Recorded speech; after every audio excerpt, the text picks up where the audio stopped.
Depuis la reprise des classes le 12 octobre dernier, les enseignants du primaire, secondaire et technique ont engagé un mouvement de grève aux fins de revendiquer. Désorientés par la grève de leurs enseignants, les élèves ont aussi entamé quelques mouvements de revendication et parfois s'invitent à nos grilles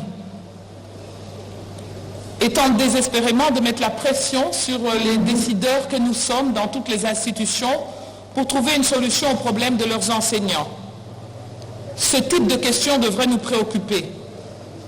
Chers collègues, le peuple congolais que nous représentons légitimement dans cet hémicycle se pose des questions sur plusieurs sujets et je crois qu'il est de notre devoir, par conséquent, de rester concernés et de rester concentrés sur la mission que nous a confiée le peuple congolais. Aux finances publiques, le gouvernement a déjà déposé à l'Assemblée nationale le projet de loi de finances rectificative de l'exercice 2020.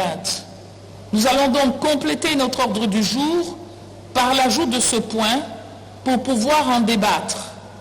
S'il n'y a pas d'objection. Voici, honorable présidente, ma conclusion sur cette question-là de l'installation du bourgmestre. Les membres de la délégation de la caravane de la paix ont été informés à l'aéroport de Kavumu par des militaires qu'au-delà de la mission de la paix, ils vont aussi installer un bourgmestre.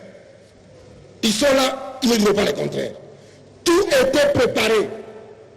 La mobilisation était faite, non seulement à Minembwe, mais aussi à Kigali et dans les différentes diasporas.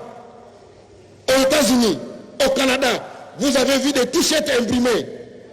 Une chanson commune de Minembwe enregistrée à la gloire du victorieux, le ministre, et enregistrée dans un studio IP de Nairobi au Kenya. Ça ne ressemble pas à une coïncidence. Ça a été programmé du début à la fin. Le ministre est venu dire ici qu'il n'était pas au courant de cette planification de l'installation du ministre.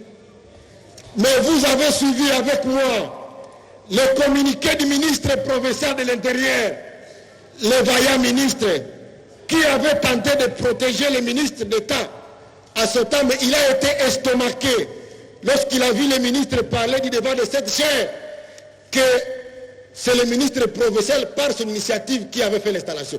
Et il a écrit, il a même signé le document, je sais que vous l'avez lu, dans ce communiqué de presse, le ministre provincial de l'Intérieur dit ceci, que c'est le ministre d'État qui les a demandé d'installer le bourgmestre. Il dit que le gouverneur avait même refusé.